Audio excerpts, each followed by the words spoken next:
경우의 수인가요? 경우의 수. 그 공문수 제일 뭐가 하는데요? 동원이가 경우의 수를 요즘 자주 써서 자, 책 펴보자.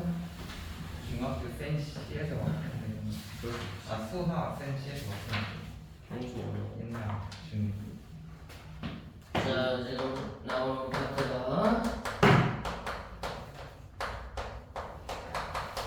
경우의 수 하는 파트하고 이 안에 세부적으로 보면 순열이라는 파트와 조합이라는 파트로 나눠집니다. 마이크 좀 쓰자. 쌤목 괜찮으세요? 목이 안 좋아. 목이 아파서 마이크로 더 티나네. 약간 목이 되게 아프신 것 같이. 상태가 안 좋아요. 자, 경우의 수에서 순열조합으로 넘어갈 건데 일단은 여기는 여러분들이 세는 법, 센다라는 개념에 대해서 정확하게 알아야 돼. 네. 자, 세는데 수학적으로 빠짐없이 세는 게 중요한 거거든. 근데 빠짐없이 세기 위해서 쓰는 방법이 뭐냐?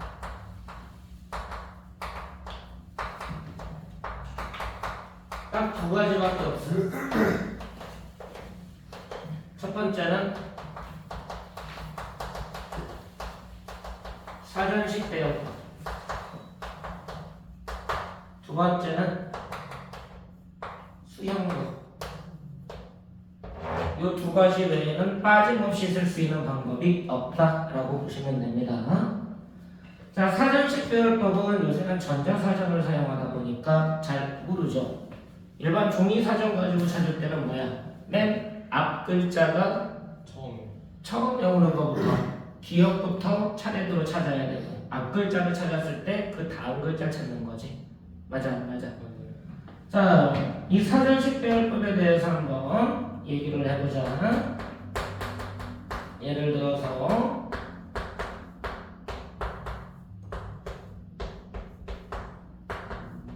자, 지점이 A, B, C, D가 있는데 자, 이렇게 해서 길이 있다라고 쳐봐.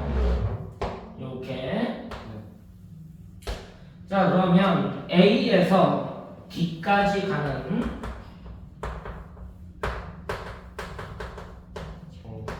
경로의 수라고 얘기를 할 건데 단 한 번 지난 길을 다시 지나가는. 길 말고 꼭지점 종류마다 달라. 다시 지나지 않아. 자, 그러면 이걸 사전식 배열로 한다라는 얘기는 어떻게 하는 거야? B부터 먼저 가요. 어차피 A에서 출발하니까 A에서 B로 가는 경우, A에서 C로 가는 경우, A에서 D로 가는 경우. A에서 B로 가게 되면은 그 다음에는 어디를 가야 되는 거야? C로 먼저. C로 가는 경우, A, B, D로 가는 경우. 네. 그럼 A, B, C까지 갔어. 그럼 C에서 A로 돌아올 수 있어 없어? 없어요. 그치? 그럼 A에서 B까지 와서 C까지 왔으면 한 번 지난 꼭지점을 다시 못 가기 때문에 B로 갈 수밖에 없는 거지. 네. 그냥 순서대로 세는 게 사전식 배열법일 뿐이야. 이해되니? 자, A에서 C까지 갔어. 어디로 갈 수 있어? T로 가요. D 아니면 B로 사전식 배열법에 D가 먼저가 아니지. B가 먼저 가요. 뭐 이렇게 울려야 되냐 이거?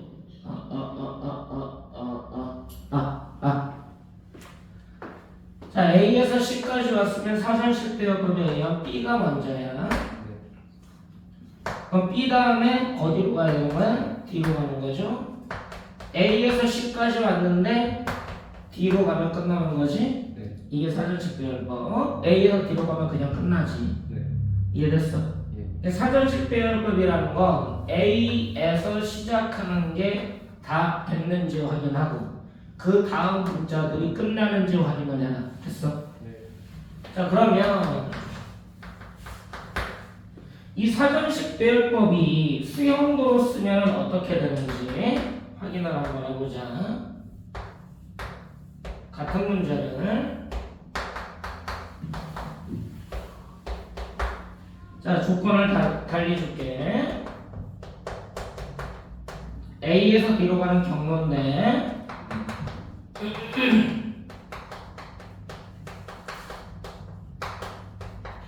한 번 지난 길은 다시 갈 수 없다라고 해보자. 자, 그럼 수용도로 보면은 출발이 A야. 그럼 A에서 갈 수 있는 곳이 어디야? B 아니면 C 아니면 D가 되는 거죠. 자, A에서 B까지 왔어. 그럼 이제 어느 길은 사용 못해? 이 길은 사용 못하지. 네. 그럼 B에서 갈 수 있는 길이 어디니? B랑 C도 있고. C 아니면 D가 되겠지? 네. 자, A에서 B까지 와서 C까지 왔어. 그 길이 지워지네? 그럼 C에서 갈 수 있는 길이 어디야? B랑 D. A랑 D가 되는 거죠? 그럼 A로 오면은 얘가 지워지네? 이해됐어? 네. 그럼 A에서 갈 수 있는 길은 D. 이해되십니까? 네. 이거는 이미 끝난 거니까 이것도 끝난 거지. D에 도착했으니까. 자, 이번엔 A에서 C를 왔어. 그럼 요 길 지워지죠? 그럼 C에서 갈 수 있는 길이 B 아니면 D. D. 자, B까지 왔어. 요 길 지워지네. 그럼 B에서 갈 수 있는 길이 D요. A 아니면 아. D. 네. A로 왔어. 이 길 지워지네. D로 갈 수밖에 없죠? 네. 그럼 A에서 D로면 끝난 거고. 이렇게 해서 따지는 게 수영도. 이해됐어? 네. 수영도 안 해도 결국은 다 뭐야? 사전식 배열법이 들어가 있다는 얘기야. 이해됐지? 빠짐없이 셀 때는 이렇게 세라. 자, 그럼 우리가 센다라는 개념은 간단하게 알고 있는 이론을 그냥 정리한 거고요. 자, 이제 여기서 여러분들이 용어가 몇 개가 나와? 시행이라는 말이 나오고 사건이라는 말이 나오고 경우의 수라는 말이 나옵니다.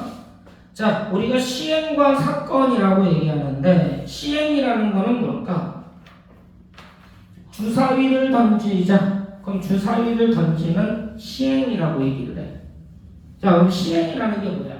동전을 던지자. 동전을 던지는 시행이라고 얘기합니다. 시행을 알고 있는 사람이 있나요? 시행. 어떤 일을 하는 거? 비슷한데 이제 수학적으로는 정의를 내려줘야 될 거 아니야?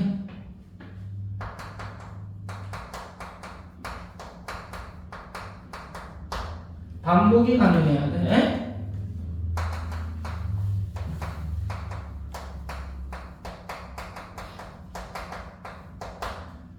우연의 결과물들이 나와야 되는 거고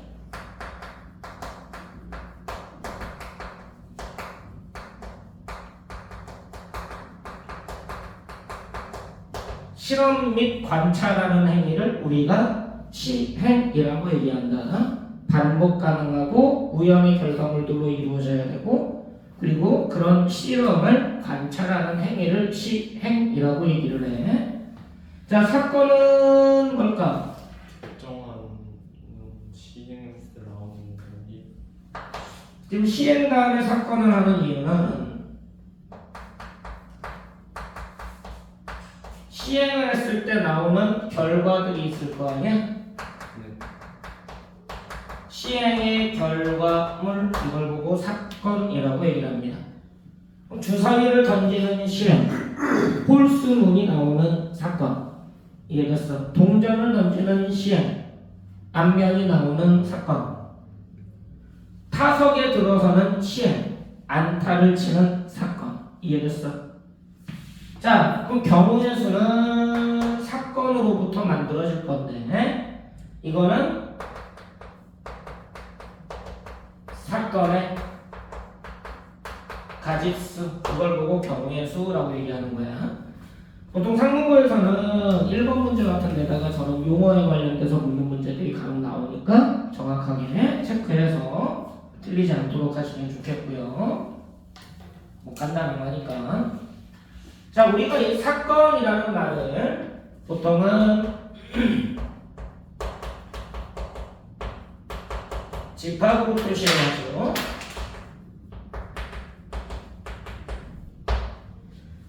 얘를 집합으로 표시를 하면은 이 경우의 수는 집합에서 뭘 나타내는 거야? 원소 관계로 나타내게 돼 있어?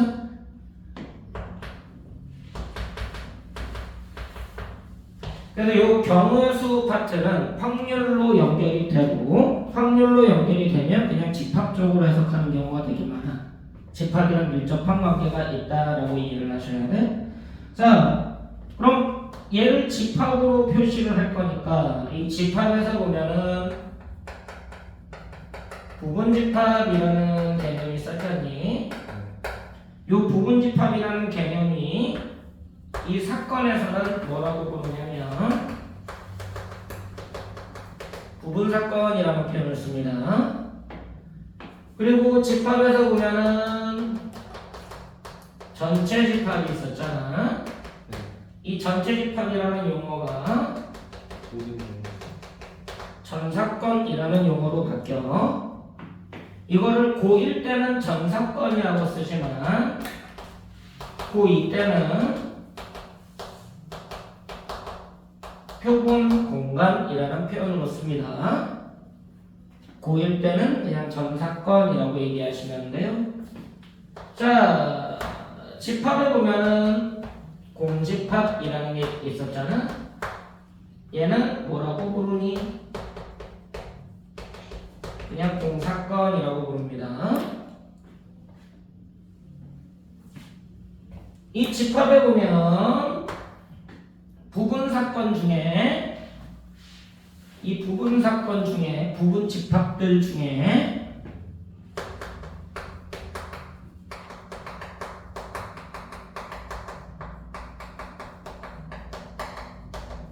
원소 개수가 한 개인 부분집합이 있었지. 맞니? 이 원소 개수가 한 개인 부분집합을 뭐라고 부르냐면 이때야 근원사건이라는 표현을 써. 용어가 그냥 조금씩 바뀌는 것 뿐이니까 어렵게 생각하지 말고 저렇게 표시하는구나. 그럼 우리가 부분사건이다 라는 기호도 부분집합처럼 쓰고 원소이다 라는 기호도 경우의 수의 기호도 원소이다 기호랑 똑같이 쓰는 거예요. 이해됐지? 이게 사건과 경우의 수에 대한 기호에 대한 인식인 거고. 자, 그 다음에 여러분들이 인식해야 되는 것 중에 하나가 뭐냐? 이 시행이라는 것을 구분을 할 건데요. 시행이 한 시행만 일어날 수도 있어. 주사위를 던지는 시행, 그지? 근데 주사위를 던지면서 동전을 던지는 시행도 같이 할 수가 있지. 이해돼? 한 가지 시행이 아니라 여러 가지 시행이 동시에 일어날 수가 있다. 시행의 구분에는 단일 시행이 있고요. 복합 시행이 있습니다. 단일 시행은 뭐겠어? 한 가지 시행만으로 이루어지는 거고, 복합 시행은 여러 개의 시행이 동시에 일어나는 경우겠지. 그래서 사건의 경우도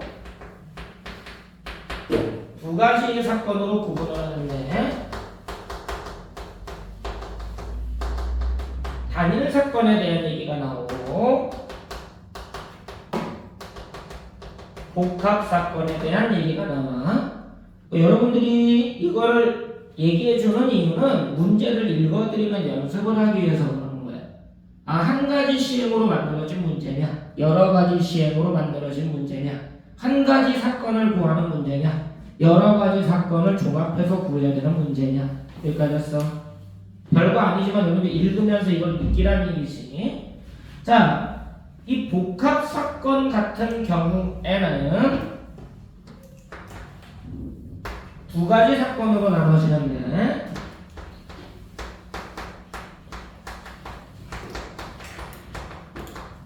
동시 사건이라는 경우와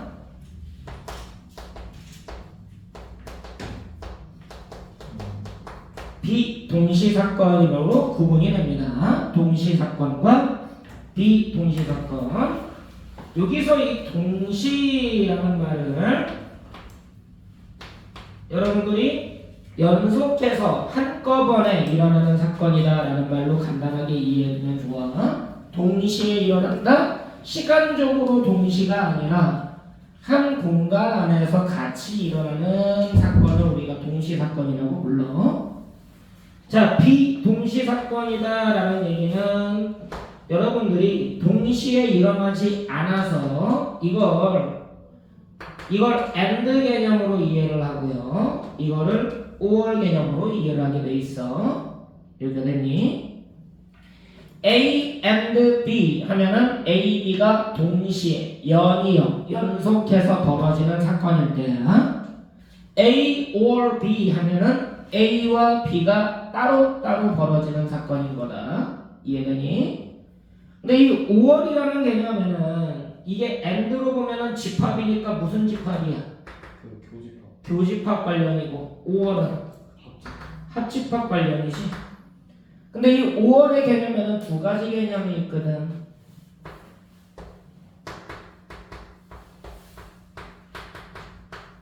inclusive라는 개념이 있고요. exclusive라는 개념이 있습니다. 자, exclusive라는 말 뜻이 뭐지? 배제하다, 배타적이다라는 뜻이야. inclusive는 비배타적이다라는 뜻이야. 자, 무슨 말이냐? 수학적으로는 얘는 A or B 했을 때 공통 부분이 존재할 때가 inclusive라고 얘기하고 서로소 관계일 때가 exclusive라고 얘기를 해. 자, 무슨 말이야? 이 비동시 사건이 보일 때는 공통 부분이 있냐 없냐, 동시에 일어나는 게 가능하냐 불가능하냐, 그거를 보고 결정을 해야 돼. 여기까지였지. 네. 자, 비동시 사건일 때 경우의 수는 뭐 가지고 계산하게 돼 있느냐? 합의 법칙이 적용된다라고 얘기하고요. 동시 사건의 경우는 곱의 법칙을 적용한다라고 되어 있는데, 여기에서 여러분들이 그냥 느낌으로 이건 더하면 될 것 같아, 이건 곱하면 될 것 같아 라고 이해를 하는 친구들이 많아. 정확하게 얘기하자. 곱의 법칙을 사용하는 이유가 뭐냐라는 거야. 왜 경우의 수를 곱해서 구하게 되는지. 얘를 사용하는 이유는 한 사건에 한 경우에 대하여 다른 사건의 모든 경우가 수형도로 연결 될 때에 곱의 법칙을 쓰는 거야. 사건 A, and 사건 B, A와 B의 사건이 동시에 벌어졌다 해서 곱하는 게 아니라 사건 A의 한 가지 경우에 대해서 사건 B의 모든 경우의 수가 수용도로 연결됐기 때문에 전체 경우의 수는 곱의 법칙을 쓴다라고 이해를 해야 돼. 여기까지 했어.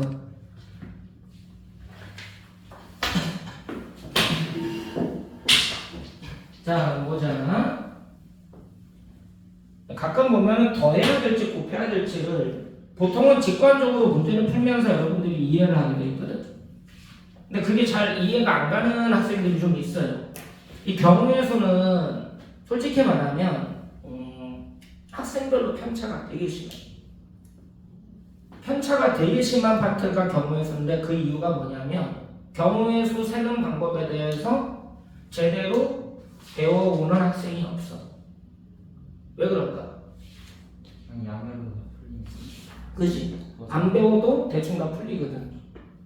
느낌으로 다 풀리거든. 자, 또 다른 문제가 뭐냐? 경우의 수를 제대로 설명하시는 선생님들이 없습니다. 왜? 모르니까. 수학 선생님들도 경우의 수를 몰라요. 그냥 직관적으로 풀었거든. 직관적으로 배웠거든. 수학적으로 이거를 따질 수 있는 사람들은 대학교 교수님들밖에 없어. 이쪽 전공이잖아. 이해되니?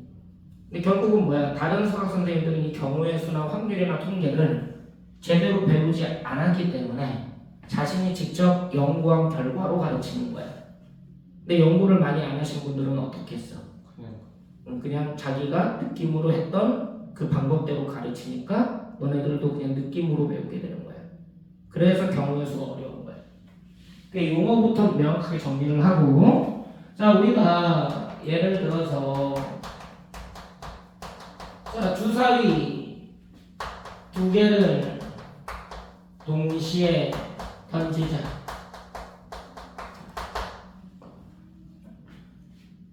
그럼 주사위 두 개가 같은 거니 다른 거죠? 다르지 않아요?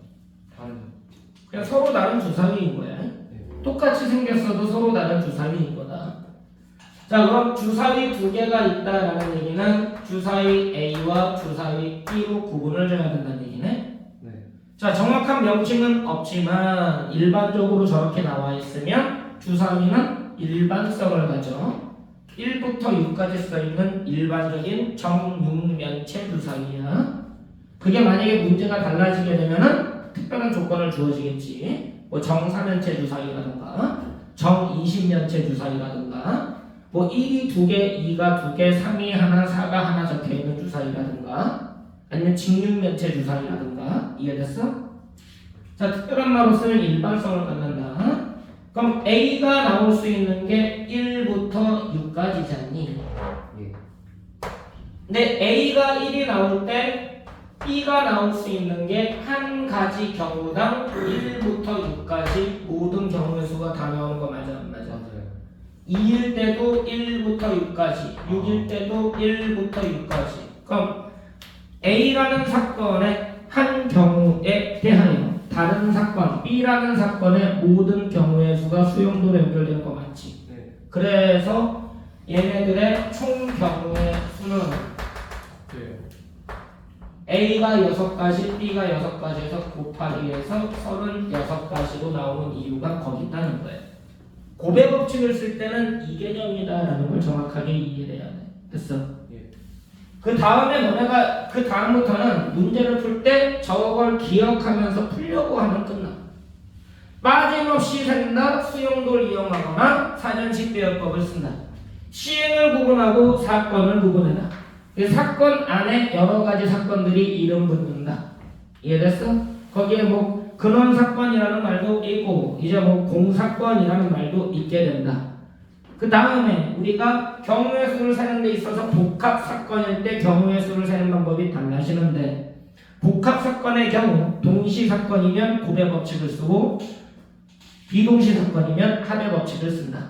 그럼 고배 법칙을 쓰는 이유는 여러 개 사건 중에 한 사건의 한 가지 경우에 대하여 다른 사건의 모든 경우의 수가 수용도로 연결될 때는 두 사건의 곱으로 계산을 한다. 여기까지 된 거야? 이게 명확해져야 고2에서 확률 통계할 때 너네가 여러 가지 경우의 수를 외우거든. 그때 더 헷갈려. 여기부터가 명확해져야 돼. 그 다음에 너네가 정의를 내리는 거는 수열이라는 것에 대한 정의가 되는 거지. 이 순열이라는 정의와 조합이라는 정의를 하게 되어 있는데요. 자, 순열과 조합이라는 명칭을 쓰게 된 이유가 이게죠.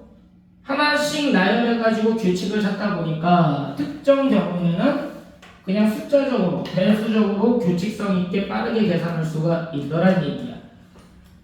얘네 둘에 해당하면 뭐를 적용해라? 순열이라는 공식과 조합이라는 공식을 적용하면 뭐 합의 법칙, 곱의 법칙 신경 안 쓰더라도 빠르게 계산할 수가 있더라라는 거지. 이해됐어? 세는 것도 한계가 있는 거니까. 그래서 공식에다가 적용하기 위해서 뭐 해야 되니 너네가? 그 공식이라는 틀을 명확하게 알고 있어야 되는 거지. 너네 만약에 이렇게 써 있어. 2차 방정식 AX제곱 EX 더하기 C는요 X에 대한 자, 이 문장 안에서는 A라는 애가 뭐가 아니게 돼? 당연히 0이 아니게 되는 거지. 2차라는 말 때문에. 자, 여기에서 근의 공식은 2A분의 마이너스 B 뿔만 이렇게 쓰자니 이걸 공식이라고 얘기하는 거지. 근데 이 조건 자체가 무슨 말이야?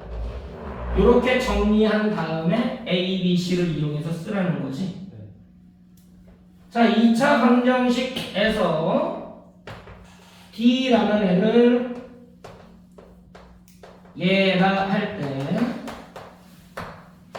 D가 0보다 크고 0과 같고 0보다 작을 때 서로 다른 두 실근, 중근, 허근 이렇게 쓰니? 틀렸어. 틀렸다고. 왜 틀렸을까? 너네가 공식 틀을 정확하게 몰라서 그래. ABC 실수. 그렇지. A, B, C가 실수란 말이 있어야지 판별식을 이용해서 판단하는 거야. 그럼 여기에서 난 이 말이 있어야 이게 성립한다고. 자, 무슨 말이야? 공식을 쓰기 위해서는 기본 구조가 명확해야 되는 거거든. 그럼 너네들이 순열과 조합을 이용하는 공식을 쓰겠다니까 그 구조가 명확해야지 쓰는 거지. 근데 그 구조가 명확하지가 않아서 너네가 순열 조합을 정확하게 적용하는 걸 힘들어.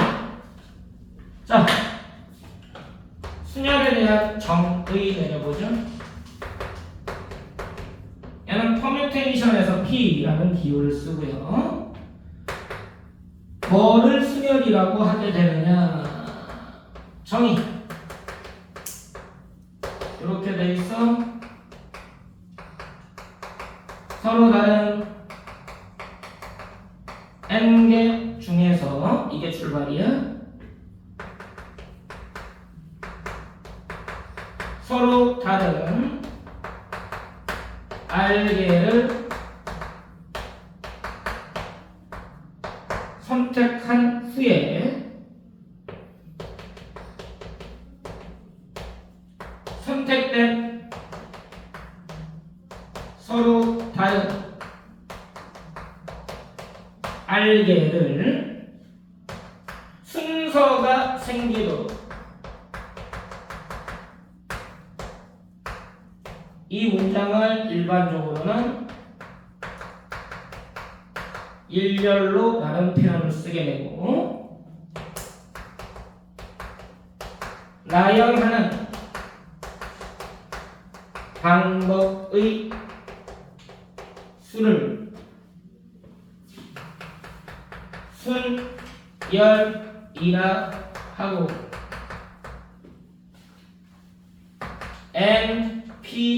NPR로 나타낸다. 이를 N에서 R을 선택하는 순열이라 한다. 자, 너네가 알고 있는 일반적인 정의하고 조금 다르게 느껴질 건데, 보통 학생들이 수녀라고 조합을 헷갈리는 이유 중에 하나는 이렇게 말해서 그래. 끝에만 가서. 수녀를 뭐라고 얘기하느냐? 야, MPI 뭐야? N에서 R게 선택해서 나열하는 거야. 문장 구조가 전혀 다르거든. N에서 R게 선택해서 나열하는 거요 라고 얘기하면 같은 경우잖아요. 그치? 이 마지막 문장만 보고 얘기하는 거라고. 야, 이거 N개에서 R게 선택하는 수열이잖아 라고 선생님들도 그렇게 그냥 편하게 얘기해서 그래.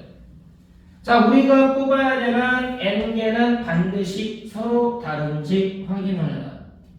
선택된 R개도 서로 다른지 확인을 해라. 선택된 서로 다른 R개를 순서가 생기도록 나열하는지 확인을 해라. 이 세 가지 조건을 명확하게 분석을 해줘야지만 순열이다라고 얘기하는 거예요. 자, 저기부터 정의가 명확하지 않으면 고2 때 확률 통계에서 여러분들이 무너집니다. 왜냐면 여러 가지 순열하고서 나오거든. 중복 순열이라는 게 나오고, 같은 것 포함한 순열이라는 게 나오고, 원순열이라는 게 나오고, 교과 과정에는 없는 몬모르트 순열이라는 것도 나오고, 여러 가지가 나와. 그럼 거기에서 얘네들하고 이 순열에서 파생된 거니까 기역, 니은, 디귿이 어떻게 변형됐는지가 중요해. 그랬을 때 이름이 달라지는 거야. 이해되니? 서로 다른 n개가 아니라 같은 것이 포함된 n개 중에서 r개를 선택을 해. 그건 무슨 말이야? 같은 게 나올 수도 있고 서로 다른 것들이 나올 수도 있지. 그거를 일렬로 나열하면 같은 것 포함한 수냐. 이해되니? 서로 다른 n개 중에서 서로 다른 r개를 선택한 후 선택된 서로 다른 r개를 순서가 생기도록 할 텐데 일렬이 아니라 원형으로 나열하는 방법이 있어. 단 원형으로 나열해서 시계 만든다고 생각해. 바늘 없는 시계, 눈금 없는 시계. 그럼 1부터 12까지 너네가 거기다 붙일 거 아니야? 그럼 12를 맨 위에 붙이든 1을 맨 위에 붙이든 30도, 15도 돌리면 다 똑같은 거 맞아 안 맞아? 그래서 그거 회전해서 같은 배열은 한 가지로 본다라는 조건이 붙어. 그걸 보고 원수냐. 서로 다른 n개 중에서 서로 다른 r개를 선택하는 게 아니라 중복을 허용하여 r개를 선택한 후 선택된 r개, 그럼 그 안에는 같은 게 있을 수도 있지. 걔네들을 일렬로 나열하는 방법에서 두 번째 문장만 바뀌었지만 세 번째 문장도 자연스럽게 바뀌어. 일렬이지만 같은 게 포함되어 있을 수도 있다. 그걸 보고 중복순열. 어떤 차이인지 알겠어? 근데 여기 구조가 명확하지 않으면 여러 가지 순열에서 그 용어가 왜 달라졌는지에 대해서 헷갈리게 된다는 얘기야. 그래서 이게 중요하다. 자, 이 안에서 사건이 순열 안에는 두 가지 사건으로 구분이 돼.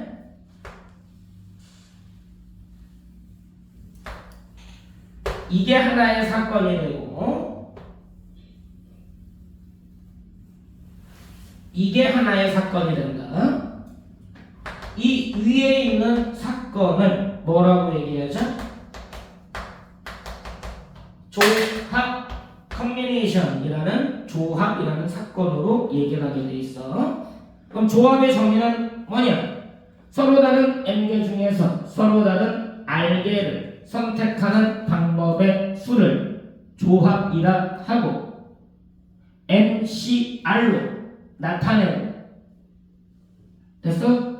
이를 N에서 R을 선택하는 조합이다라고 얘기하는 거야. 이해됐어? 그럼 너네가 이 순열의 정의만 명확하게 알고 있어도 조합이 완성된다는 얘기야. 순열과 조합의 차이점이 명확해진다는 거지. 순열을 구성하는 게 순열 안에 조합이 들어있는 거다. 자, 그럼 문제에 따라서는 순열로 풀 수도 있지만 순열 문제지만 조합으로도 풀 수가 있고요. 조합 문제로 나와 있지만 순열로도 풀 수가 있게 된다. 그런 차이점에 대해서 명확하게 알고 가는 게 중요하고, 자, 이 다음에 그럼 순열이라는 것을 어떻게 NPR을 계산하게 되는지에 대한 NPR 계산입니다.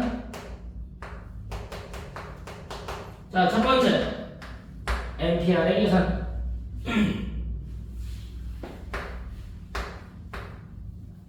자, NP자 문장으로 얘기해봐. 서로 다른 N개 중에서 서로 다른 0개를 선택하는. 말도 안 돼. 말이 안 되지. 연계라는 게 아니야. 수학적으로 말이 안 되는 거잖아.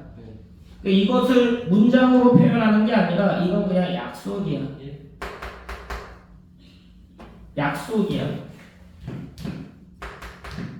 자, 0P0 이것도 문장으로 말이 안 되는 거지. 네. 이것도 약속이야. 알겠니? 이거라 하자. 라는 약속이 되는 거다. 자, 두 번째 NP1. 자, 이건 이제 문장이잖아. 서로 다른 N개 중에서 서로 다른 한 개를 선택한 후 일렬로 나열하는 방법에서. 나열은 뭐 생각 안 해요. 나열할 필요가 없지. 뽑으면 끝나는 거지. 그러니까 그냥 N. 그러니까 몇 개다? N개일 수밖에 없다. 됐니? 네. 자, 세 번째 NPN. 서로 다른 N개 중에서 서로 다른 N개를 선택한 후. 무슨 말이야? 선택하는 과정이 필요가 없지. 네. 그냥 서로 다른 N개를 이란 문장으로 바뀌어. 나열은. 일렬로 나열하는 방법에서. 맞니? 네. 서로 다른 N개를 일렬로 나열하는 방법인 거야. 자, 그럼 이게 선착순 개념이랑 같은 거거든. 네. 첫 번째에 올 수 있는 게 누구야? N가지 맞니? 네. 두 번째에 올 수 있는 게 N 빼기 1가지 맞니? 네. 세 번째 올 수 있는 게 N개. N 빼기 2가지 맞니? 네. 마지막 N번째 자리에 올 수 있는 게 1가지 맞니? 네. 그럼 얘네들이 복합 사건이니까 고백 법칙으로 정리가 되겠지? 네. 자, 이걸 보고 우리가 기호로는 뭐라고 얘기한다? N 이하 모든 자연수들의 곱 N의 계승이라고 해. N의 계승은 차례대로 곱해지는 성질이야. 계단식으로 곱해지는 한자어라. 기호로 뭐라고 하자? 느낌표라고 쓰고 N 팩토리얼이라고 있습니다. 그죠? 뭐 알고 있는 거니까. 자, 이거 무슨 함수랑 같아? 1대1 대응 개수 셀 때가 우리가 N 팩토리얼로 세죠? 네.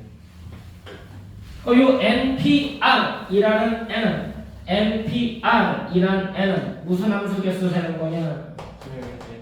그지? 그냥 1대1 함수야?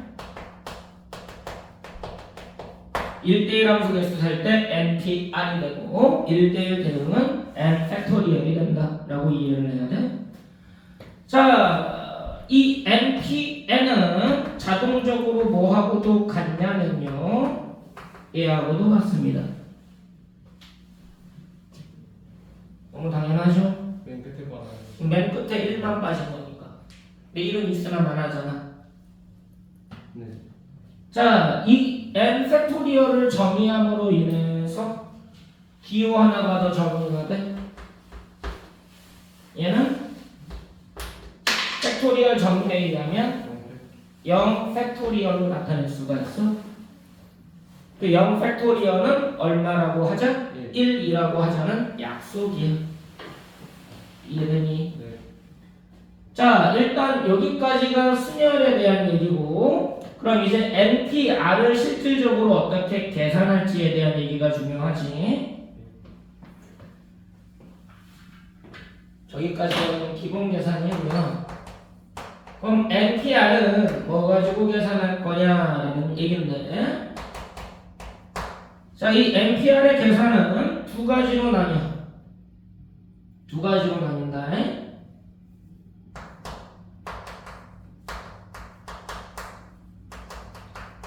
뒤에 있는 R이 문자인 경우야. 이럴 때는 팩토리얼로 정의를 내요. n 팩토리얼 나누기 n-r 팩토리얼이 정의다. n 팩토리얼 나누기 n-r 팩토리얼이야. 자, 여러분들이 이걸 어떻게 이해해야 돼? 서로 다른 n개 중에서 서로 다른 r개를 뽑아서 선택된 서로 다른 r개를 일렬로 나열하려면 r칸이 필요하거든. r개의 칸이 필요해. 처음에 올 수 있는 건 n가지, 두 번째 올 수 있는 거 n-1가지, n-2가지. 자, 규칙을 보면 방 번호랑 경우의 수랑 더하면 얼마야? 아니지. 방 번호랑 경우의 수랑 더하면 n 플러스 1 되는 거 맞아? 그 여기 들어갈 것도 얘랑 더해서 뭐가 되게? n 플러스 1 되게. 그럼 여기 들어갈 게 누구야? n 마이너스 r 플러스 1. 이해됐어? 규칙을 이용해서 찾는 거야. 그럼 얘네들이 다 곱해줄 거 아니니? 그럼 이 뒤에도 원래 있으면 얘에서 하나 더 빼주는 거 곱해주면 되잖아. 얘에서 하나 더 빼준 거 곱하면 되잖아. 3, 2, 1까지 있으면 얘가 n 팩토리얼 맞아, 안 맞아? 근데 거기에서 파란색 쪽이 약분돼야 될 거 아니야?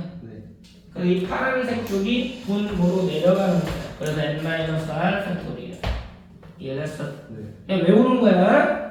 NPR 계산하는데 R이 문자인 경우 n 팩토리얼 나누기 n-r 팩토리얼. 됐어? 자,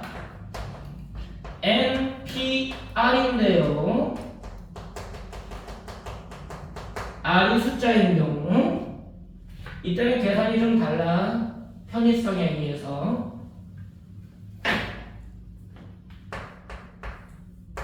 n 이하 연이은 r 자연수들의 곱으로 계산합니다. np3 n부터 3개 이해되니? n부터 3개 n 이하 3개 연이은 3개 np5 n부터 5개 10p3 10부터 3개 100p 50 100부터 50개 이해가 안 돼? 그러니까 이 R이 문자냐 숫자냐에 따라서 계산 방법이 좀 달라진다는 특성을 갖고 있다는 거 기억을 해둬야 돼. 이렇게 됐어. 자, 여기까지가 일단 여러분들이 교과에서 해야 되는 순열까지의 기본적인 공식 이론입니다. 조합은 조금 변형되는 게 많아서 그건 뒤쪽에서 해야 되고요. 일단 순열을 적용하기 전에 수영도와 사전식 배열법을 이용해서 패턴별로 어떻게 접근하게 되는지에 대한 얘기가 이제 유형별로 나오게 될 거야. 자, 절대 유형이 보통 4개였다가 이번엔 8개로 좀 늘었다. 이것도 내용은 축소해서 그런 거지 원래는 경우에서 패턴별로 가면 되게 많은 양이 있어.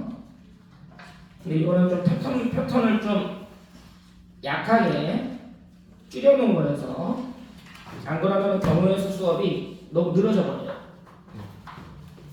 자, 절대 유형 1번 한번 볼게요. 각 면에 1, 2, 3, 4의 숫자가 하나씩 적힌 정사면체 모양의 서로 다른 두 개의 주사위가 있다. 이 주사위를 던져서 윗면에 놓인 수의 차가 2 이하가 되도록 하는 경우의 수를 구해라. 자, 정사면체 주사위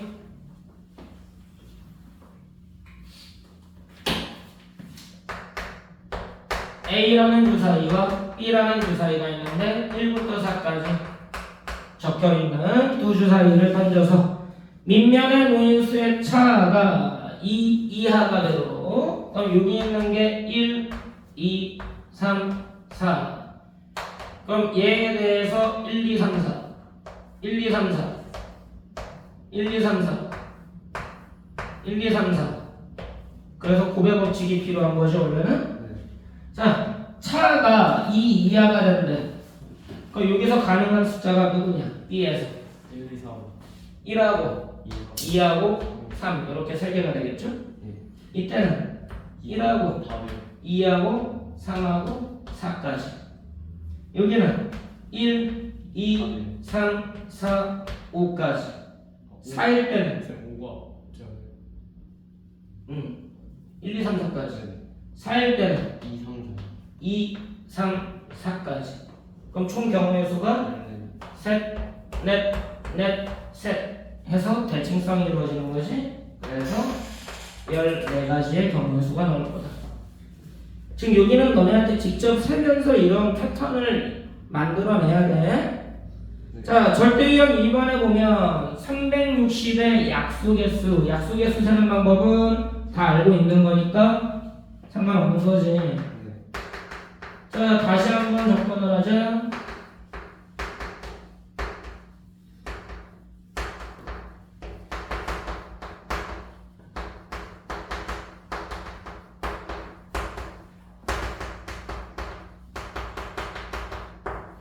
자, 자연수에는 소인수분해 했더니 P의 알파승, Q의 베타승으로 나와 있어. 약수 중에서도 양수들만 양의 약수라고 표현하지만 요새는 약수하면 그냥 양의 약수라고 그냥 알게 돼 있어. 양이라는 말을 생략하게 돼 있다. 자, 약수 개수는 어떻게 구했어? P, 알파 플러스 1, 베타 플러스 1. 약수들을 싹 더하는 방식이 있어. 이거 뭐였지? 1부터 P의 거듭 제곱들을 P, P의 알파승까지 싹 더해야 돼. 곱하기 1부터 Q의 거듭 제곱들을 Q의 베타승까지 싹 더해야 돼. 됐어? 외워야 된다.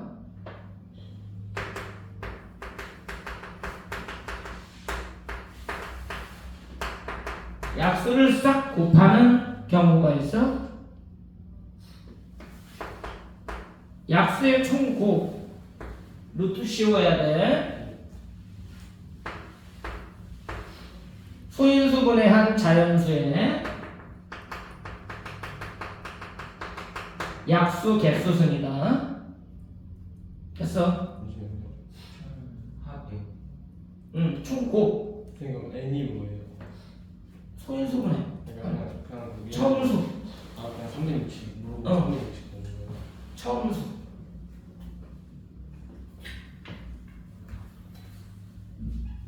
모르고 있다가 나오면 당해. 약수의 총곱이 N의 약수겠어요. 이따 보자. 자, 360 소인수분해 해보자. 2의 세제곱 36 곱하기 이거고 6의 제곱하고 이거고 그럼 2가 3개고 3이 2개고 5가 하나니? 네. 자, 약수개수 4, 3, 2 약수 총합 1부터 2의 3승까지야 1, 2, 2제곱, 2세제곱 됐어? 15 곱하기 1부터 3의 제곱까지야 1부터 5의 1승까지 이거 계산하면 총 합이 나와.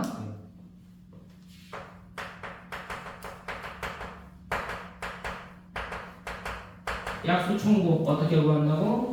루트 3,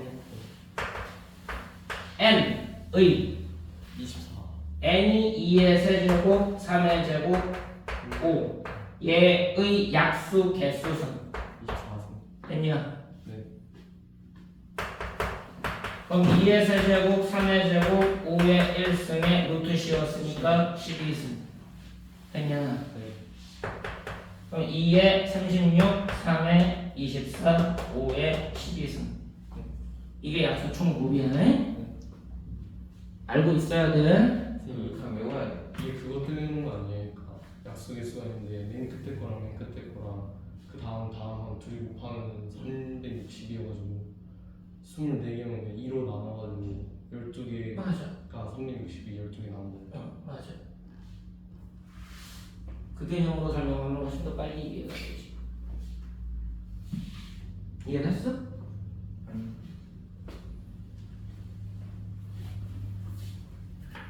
이 약수라는 기능에는 얘들아 n이라는 애를 두 수의 곱으로 나타낼 때 얘네들을 약수라고 하는 거잖아. 아니? 네.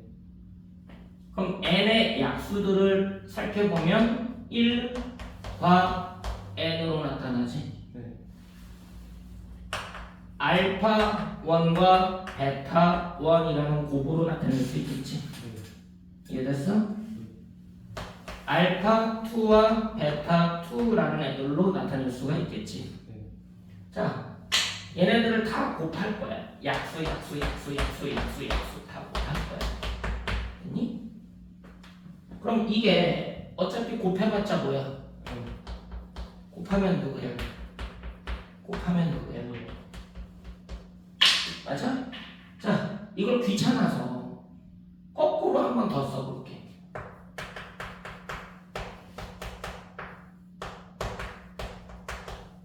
그럼 여기서 끝까지 가겠지? 네. 그럼 이것도 n, 이것도 n, 이것도 n, 끝까지 n, 끝까지 n, 맞아? 약수를 싹 곱할 거거든? 그럼 얘랑 얘네들을 싹 곱할 거란 얘기야. 그럼 여기부터 여기까지가 이거는 중간에 끊기잖아. 이해되니? 네. 중간에 여기서 가다가 돌아가잖아. 12를 보면 하고서 끝나잖아. 네. 더 안 쓴다는 얘기야. 그치? 근데 약수 개수는 절반인 거 맞아, 안 맞아? 뭐? 네. 어떤 거거든요? 약수 개수 몇 개야? 6개. 6개인데 얘의 절반인 거 맞아, 안 맞아? 맞아요. 절반만 써진 거잖아, 절반만. 그럼 여기는 몇 개가 있는 거다? N, R, 2분의 X. 약수 개수만큼 있는 거다. 이해돼 안 돼? 그럼 n이 몇 번 곱해지는 거다? 2분의 약수 개수만큼 곱해지는 거다. 이해돼 안 돼? 아. 이해돼? 그럼 2분의 1이라는 게 루트 개념이거든. 맞아 안 맞아? 맞아요. 너네가 이거를 2로 나눴을 때 12가 되는 거잖아.